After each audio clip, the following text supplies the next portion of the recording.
Bonsoir et bienvenue de l'autre côté de l'écran. Après la sortie de Donjons & Dragons en 1974, il a fallu attendre 4 ans pour voir arriver ses premiers vrais concurrents. Le plus célèbre d'entre eux était RuneQuest, sorti en 1978 chez un jeune éditeur Chaosium. Plus de 30 ans plus tard, c'est chez l'éditeur britannique Mongoose Publishing que RuneQuest connaît désormais une seconde jeunesse avec RuneQuest 2. Comme Donjons & Dragons, RuneQuest est avant tout un système de règles sur lequel se greffent différents univers. Le premier et le plus connu de ces univers est Glorantha, un univers de fantasy en apparence classique mais beaucoup plus mystique que le classique univers Medfan à la Tolkien. Sur Glorantha, les dieux se livrent une guerre en utilisant mortels et héros comme des pions. Les créatures typiques de la fantasy, comme les nains ou les elfes, sont assez différents de leur représentation habituelle. Les nains sont littéralement des créatures de pierre, tandis que les elfes sont des êtres végétaux. Les mythes et leur signification métaphorique sont au cœur de la vie quotidienne à Glorantha. La magie insuffle toute chose et peut être contrôlée par des runes, manifestations physiques des puissances contrôlant le destin. RuneQuest 2 dépeint Glorantha pendant son deuxième âge, aussi appelé âge impérial. Cet âge est caractérisé par l'affrontement de deux empires. L'empire des apprentis divins, servant un dieu unique et son prophète Malkion, dont le but est d'analyser et d'absorber les mythes des autres peuples pour s'approprier leur puissance. Et l'empire des amis des Wyrms, un empire missionnaire qui prône la toute-puissance des dragons.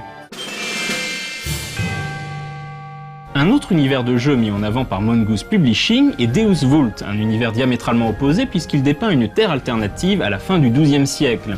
Les joueurs font partie de l'ordre de l'Amère-Piété, un ordre catholique de moines guerriers chasseurs de monstres traquant créatures démoniaques, sorcières et hérétiques à travers l'Europe. Que ce soit dans Glorantha ou Deus Vult, les joueurs vont incarner des êtres hors du commun, des héros dont les exploits changeront la face du monde. Si des éditions précédentes de RuneQuest avaient fini par adopter le système D20 OGL, c'est-à-dire le système de règles de Donjons & Dragons, RuneQuest 2 marque le retour à un système de jeu original plus proche de celui de 1978. On a donc affaire à un système à base de pourcentage. Lorsque le joueur veut effectuer une action, il utilise une compétence. Le score de compétence est défini par l'addition de deux attributs spécifiques. Par exemple, pour utiliser la compétence athlétisme, il va additionner sa force et sa dextérité. Puis il doit lancer un dé 100, c'est-à-dire un dé à 10 faces pour les dizaines et un autre pour les unités. Si le résultat est inférieur ou égal au score de compétence, l'action est une réussite. A noter qu'il existe deux types de compétences. Des compétences de base que tous les personnages possèdent, et des compétences avancées qui doivent être apprises avant de pouvoir être utilisées. RuneQuest 2 est une belle réussite qui devrait séduire de nombreux joueurs. Le système de jeu est simple à appréhender et se caractérise par un plus grand réalisme par rapport à Donjons & Dragons. Par exemple, dans RuneQuest, chaque membre du personnage a ses propres points de vie. Bon d'accord, ça c'est peut-être un peu hardcore pour certains.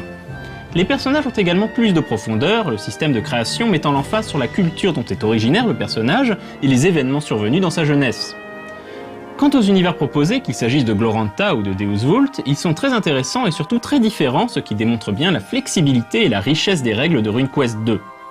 Bref, RuneQuest revient en très grande forme, et en plus Mongoose a eu la bonne idée de réaliser directement une version française du jeu, ce qui est une initiative fort appréciable. Quant à moi, je vous dis à dans 2 semaines, et d'ici là, jouez bien!